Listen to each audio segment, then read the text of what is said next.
You're listening to the Jōrni Podcast.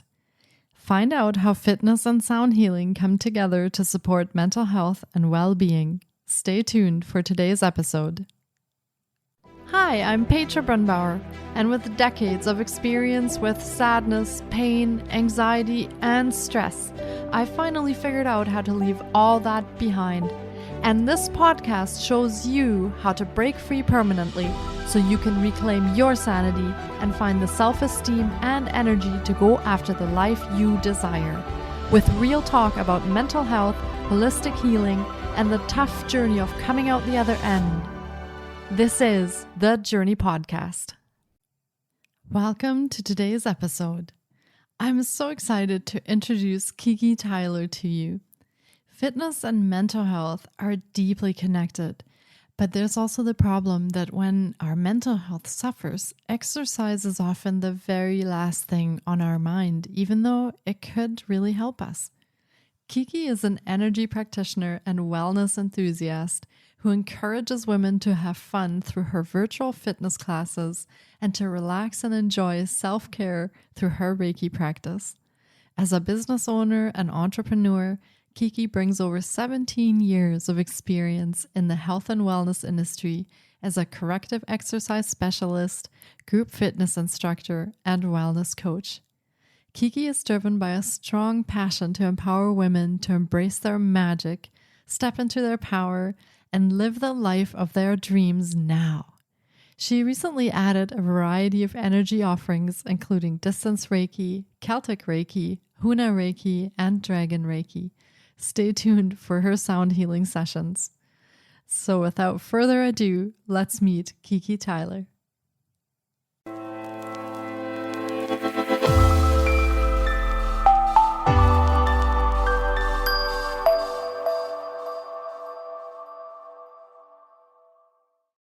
Hi, Kiki. It's so great to have you on the podcast today. I am very excited to catch up with you because you offer such a unique combination of fitness and sound healing. So welcome to the podcast. Thank you so much for having me. I'm excited to be here. Yes, me too. And can you share a little bit about yourself and how you got into fitness, personal training, and then also the sound healing part? Sure. So I would say my journey started a little bit after college, working full-time, had been going to college full-time, gained a lot of weight, was not able to work from home, so started cutting out my personal workouts and was dealing with a lot of anxiety. And this was late 90s, early 2000. So mental health was not something that was discussed on a regular basis, but girlfriend invited me to a Zumba class at her gym, and I started taking it with her. And it really changed my life. I was moving, I was around people, I was happy, I felt good. And I went because of how it made me feel, not because of how I wanted to look. So there wasn't this weight loss goal in mind. It was, I wanted to sleep better. I wanted to feel better on the inside. And I was starting to even experience low back pain, and I was in my early 20s. And then fast forward, Zumba kind of got in my blood. I became an instructor, fell in love with fitness in general, became a personal trainer, wanted to make people feel the way I felt in class. Wow, I love that. It's like you found your calling with the Zumba and the fitness instructor. And so you incorporate fitness into your own mental health practice. And can you explain to our listeners a little bit about what that looks like if they wanted to incorporate fitness for their mental health journey? For example, helping with anxiety or helping with a really high load of stress? Absolutely. It is a life changer for me personally. I was chatting with you earlier. I just recently moved. So the packing and unpacking and not knowing where your things are, I would consider a stressful thing to go through. Mm-hmm. And not having my normal space or anything, just taking a 5 or 10 minute break to go for a walk or to move for 10 to 12 minutes, it actually activates the chemicals in your brain as much as a 30-minute or a 1-hour workout. So you don't have to kill yourself for hours at the gym.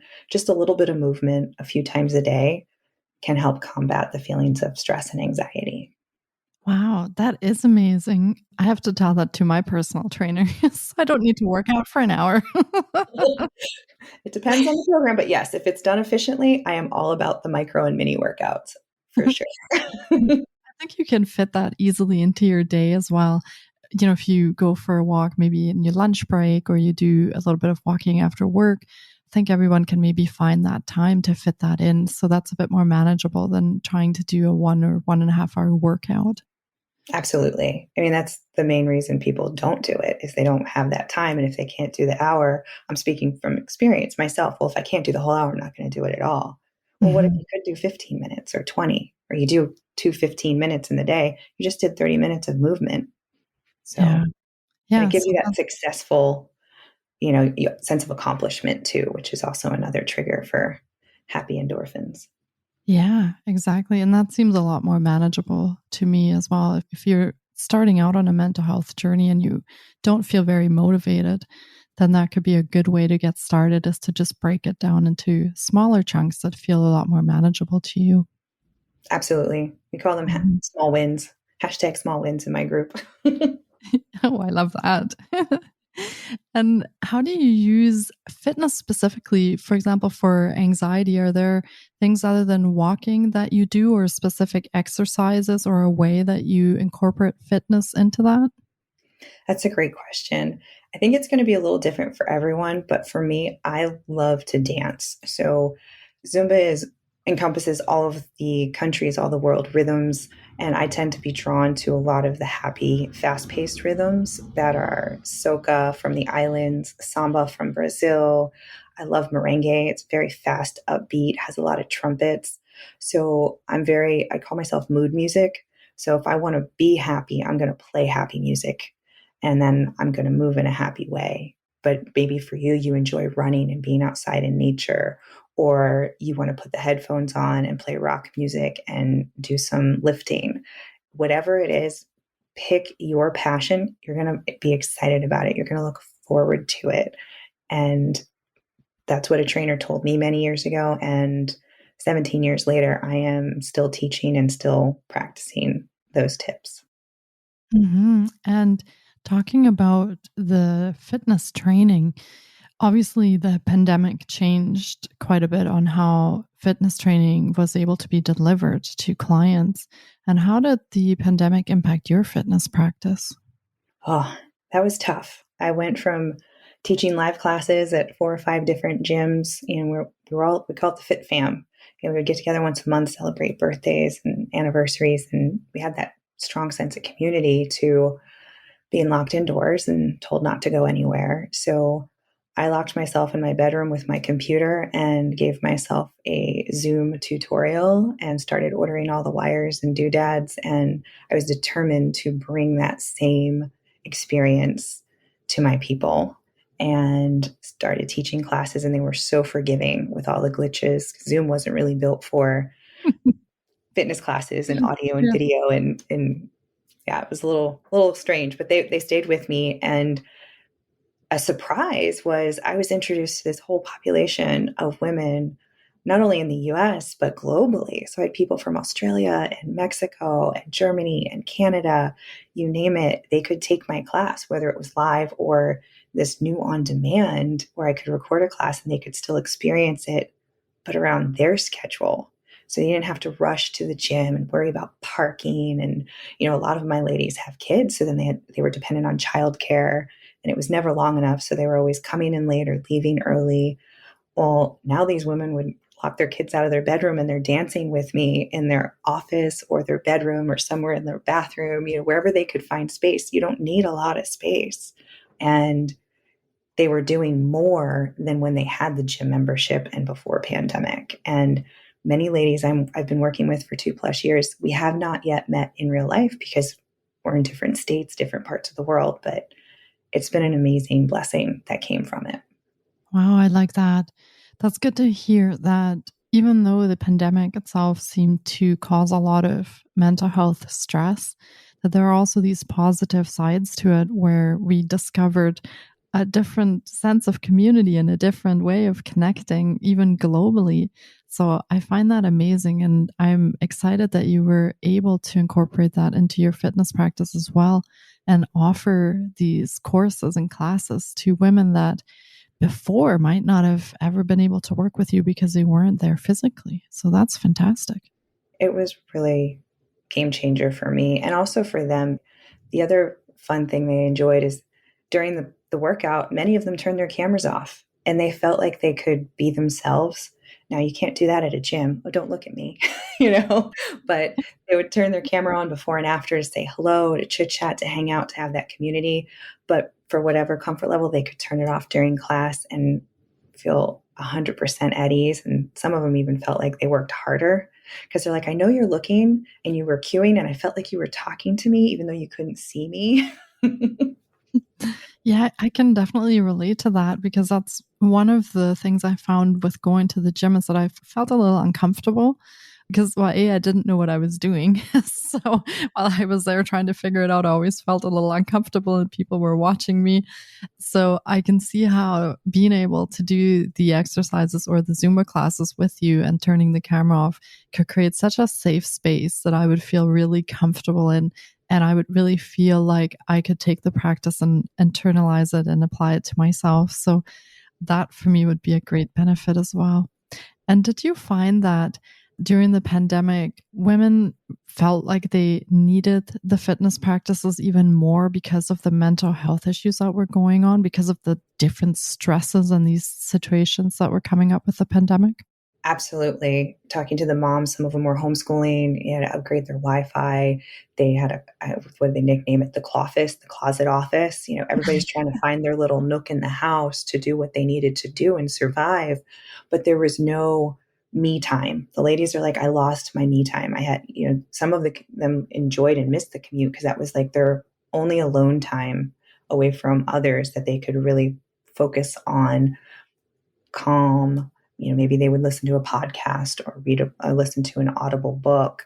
They lost all that. It was from the time they woke up, go, go, go, go, go, to the time they went to bed, 7 days a week. There was no break unless the kids could go outside and play. So many of them would come and they could care less about the calories or the weight, any of that. They just needed to de-stress and let loose, let their hair down, just be themselves, not a mom, not a wife, not an employee, just stand in their power as a woman and let loose and be free. Mm-hmm. And so now that they have found this way of exercising and connecting with you, have they kept doing that even now that the pandemic is calming down a little bit and we are seeing fewer restrictions and they could technically go to the gym? Are they still connecting with you? Yes, I would say 90% have stayed with me and plan to stay with me and don't ever see themselves going back to the gym for reasons you've listed already. They didn't really enjoy the atmosphere. Once they got into the group fitness room, it was different, but like you have to go through the main gym and they weren't really going to use all the equipment or they didn't know how. And some have even wanted to take that next level now that things have calmed down and some of the kids have gone back to school and they do have that space. They've asked about personal training. Some have taken my strength building program. Some are doing one-on-one coaching with me as they're like, okay, my mental health is at a good spot. Let's talk about my physical health. Because we have different areas of health, mental, financial, physical, occupational, each one is in its different wheelhouse. So it is interesting and I'm there for whenever they need me. And we will talk about your Facebook group a little bit later, but I am part of that group as well. And I have to say that I enjoy your videos immensely and also the classes and the exercises that you put in there. So yeah, thank you so much for the work that you do and for putting that out there because I think there's such a great need, and especially during the pandemic and now after the pandemic, that we take that time for ourselves and we really practice that self-care through fitness for ourselves. So thank you. Oh, you're very welcome. And thank you for the positive feedback. I'm glad you enjoy the videos. I enjoy making them. Yes, I love them. And there's a second part to what you do as well, and that is sound healing. Can you explain a little bit about what sound healing is or what it does and how you incorporate that with your fitness journey?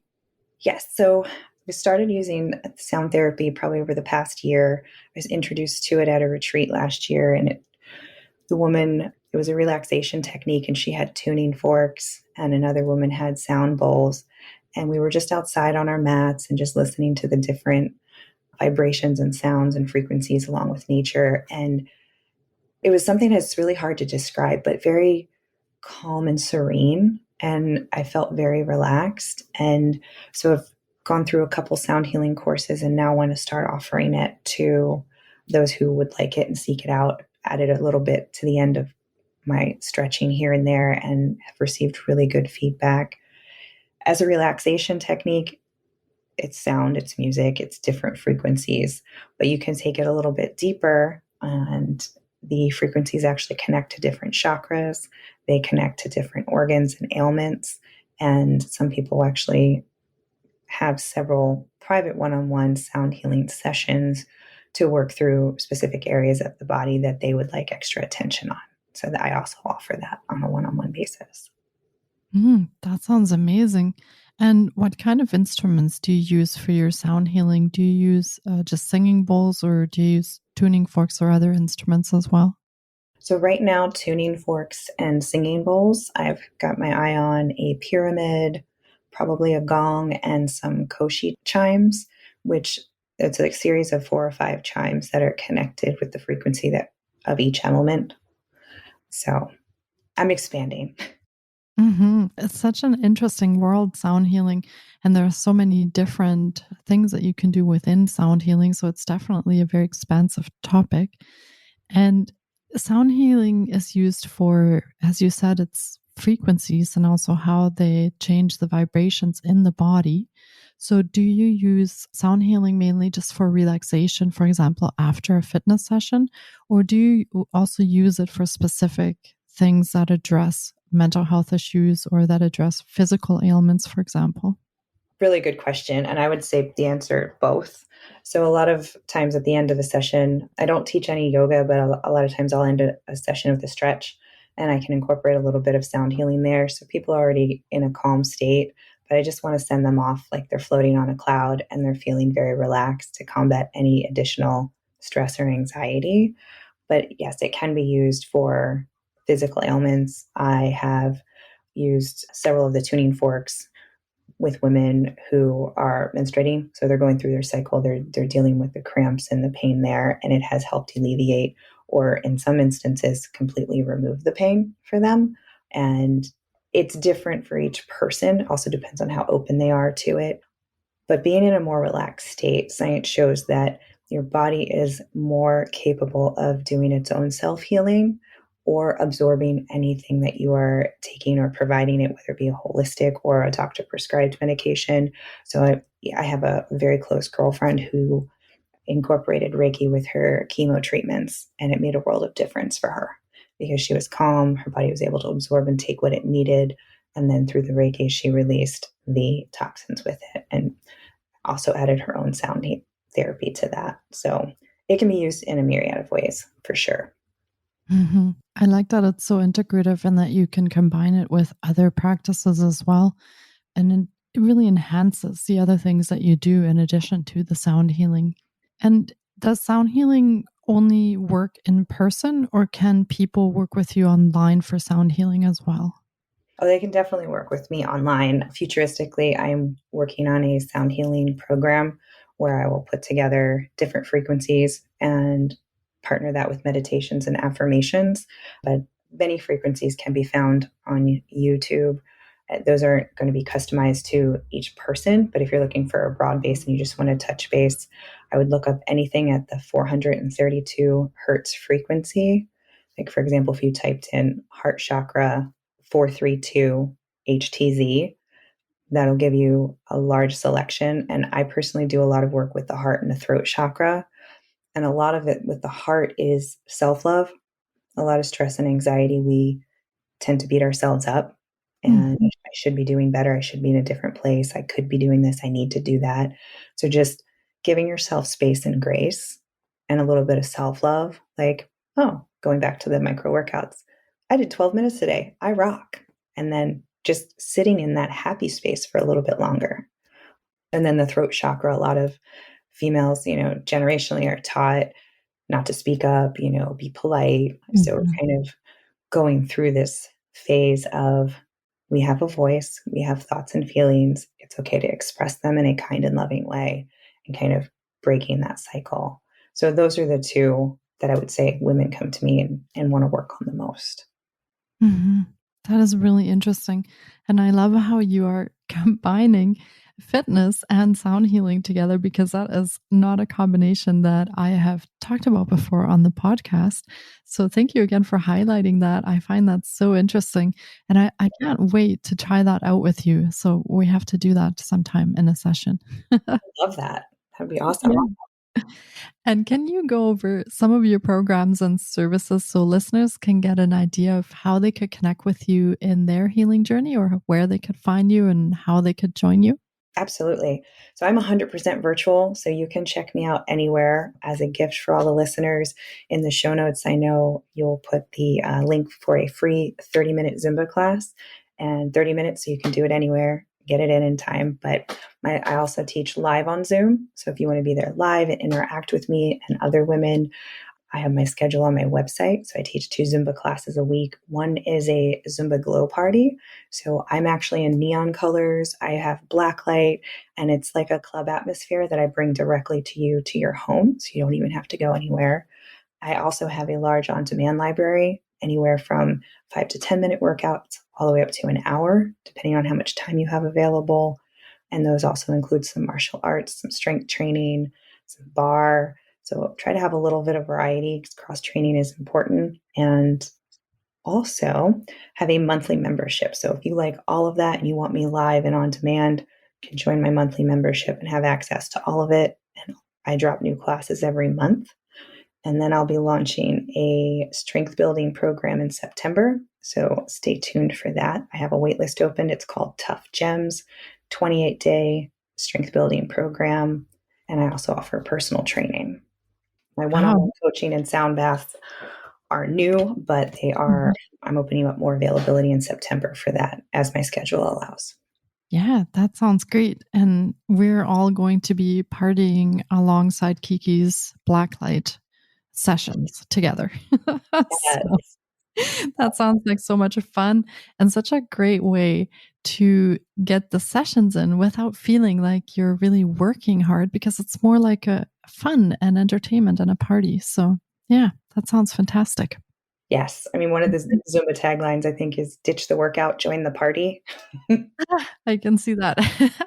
So that's really cool. The only blacklight thing I ever did was laser bowling, which Fun. was really cool at the time. So I yeah. mean, it was a happy accident. I did it as a fundraiser one time, and the ladies were like, "Can you do that every week?" So every Monday night, 6 p.m. Eastern, is our live Zumba glow party, unless I'm on vacation. But I only usually do that once or twice a year. So, and then I always send an on-demand class, and then I record both my Zumba party and my black lights, so people on the other side of the world can see it around their schedule. So it's not like 2 a.m. for them. Yeah, I was gonna say I'll be partying very late with you for the Yes. black party. But that sounds like it's such a great way to get started on your fitness and mental health journey, and incorporate that and have some fun while you do that as well. So thank you so much for going over that. And as Kiki said, we will be linking to all of her offerings in the show notes as well. So be sure to check those out for information on how you can connect with Kiki, and also the special offerings that she has put on there for the listeners. Well, this has been another incredible episode, and I hope our listeners have enjoyed our journey into fitness and sound healing as much as I have. It has been such a pleasure having you on the podcast, Kiki. Thank you so much for your time today. Thank you for having me. It's been a blessing. Yeah, thank you. And I really hope that we'll be joined by many, many listeners for the party that you're putting on every Monday. Yes, join anytime. You can drop in, no membership needed if you want to try out the class. And definitely check out the free 30-minute class and let me know what your favorite song is. Yes. We'll see if we can get some people to do that and look in the show notes there. So thank you so much for the work you do. Thank you so much for coming on today, and take care, Kiki. You too. Thank you, Petra. Thank you so much for taking time out of your day to listen in. If you enjoy the Jōrni Podcast, please subscribe, share on social media, and leave us a review. And be sure to get your copy of our brand new ebook called Break Free. Sending you love and courage, and see you next week. Until then, you can find us on Facebook, Instagram, and the Jōrni blog.